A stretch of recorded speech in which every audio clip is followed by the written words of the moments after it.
Dalam nama Bapa dan Putra dan Roh Kudus. Amin. Tuhan sertamu dan sertamu juga. Inilah Injil suci Yesus Kristus menurut Yohanes.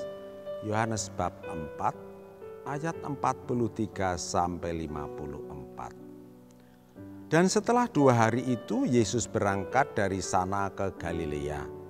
Sebab Yesus sendiri telah bersaksi bahwa seorang nabi tidak dihormati di negerinya sendiri. Maka setelah ia tiba di Galilea, orang-orang Galilea pun menyambut dia, karena mereka telah melihat segala sesuatu yang dikerjakannya di Yerusalem pada pesta itu, sebab mereka pun turut ke pesta itu. Maka Yesus kembali ke Kana di Galilea, di mana ia membuat air menjadi anggur. Dan di Kapernaum ada seorang pegawai istana, anaknya sedang sakit.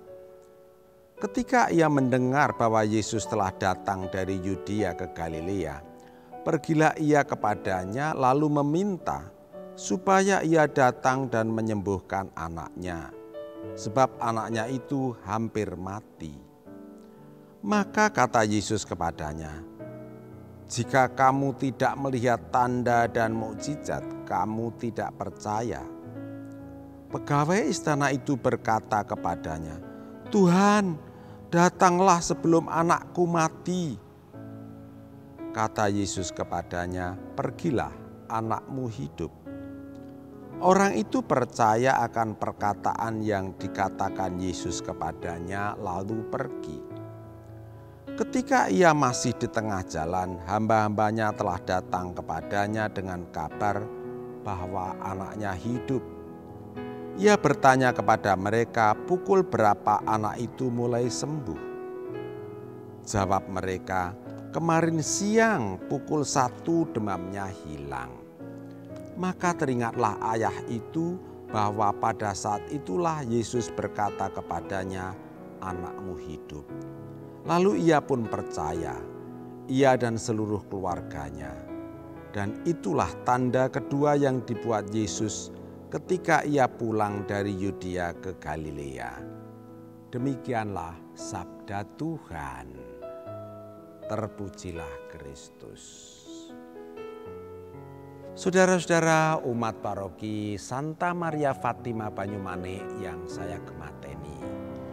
Kalau kita merenungkan peristiwa pemilihan gubernur Jakarta yang lalu, menurut perhitungan pikiran manusia, menurut mindset manusia, Ahok itu menang.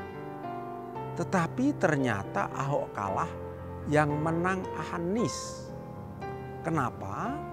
Karena Anies itu didukung oleh orang-orang yang mempunyai mindset. Bunyinya begini, pokoknya orang yang tidak seagama itu tidak sah untuk dipilih. Sedangkan apapun tindakan orang, apapun kualitasnya, pokoknya yang penting seagama. Dan itu diyakini oleh para pendukung Anies Baswedan.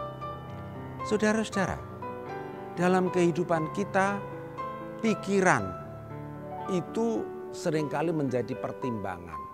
Mindset, pikirannya betul, maka kata-kata dan tindakan betul. Belum tentu, masih kalah, yaitu kepercayaan. Yang kalau itu menjadi dalam lagi namanya menjadi keyakinan. Kalau keyakinan itu berhubungan dengan Tuhan, namanya iman. Bahkan Yesus sendiri mengatakan, imanmu yang menyelamatkan kamu. Kepercayaanmu yang menjadi keyakinan akan kuasa Tuhan, itulah yang menjadi penyelamat. Pegawai istana itu yakin bahwa Yesus mampu menyembuhkan anaknya yang sedang sakit. Pengetahuannya kuat, kepercayaannya kuat, keyakinannya kuat, imannya kuat. Sehingga dia dengan tenang menerima keselamatan yang dilakukan Yesus dengan menyembuhkan anaknya, bahkan dari jarak jauh. Saudara-saudara, menghadapi virus COVID-19 ini banyak di antara kita yang menjadi takut, cemas, dan panik. Mengapa? Karena hanya menggunakan mindset, menggunakan pikiran dengan berbagai macam informasi macam-macam yang masuk, yang semua menakutkan. Tapi ada juga yang menghibur, tetapi itu masih belum kuat. Keyakinan untuk mereka yang memberikan penghiburan, pengharapan, itu kalah kuat dengan yang menakutkan, yang mencemaskan itu. Sedangkan menurut kepercayaan kita, Yesus itu bisa mengalahkan semuanya itu. Bayangkan, 5.000 setan bisa dikalahkan dengan Yesus. Dan menurut Kolose bab 1 ayat 3 dikatakan, Yesus itu berada di atas semua ciptaan baik di langit maupun di bumi. Roh-roh itu berada di bawah kuasa Yesus. Apalagi cuman virus COVID-19. Jadi Yesus itu berada di semuanya.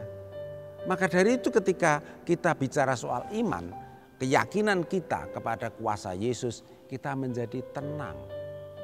Ketika kita menjadi tenang, lalu semuanya bisa kerjakan dengan baik. Saudara-saudara, Tuhan itu tidak mengaruniakan ketakutan. Ketakutan itu berasal dari roh jahat.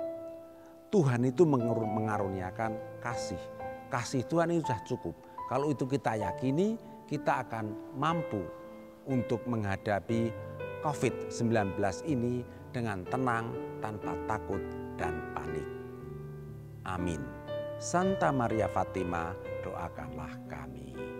Amin. Dalam Bapa, Putra, dan Roh Kudus. Amin.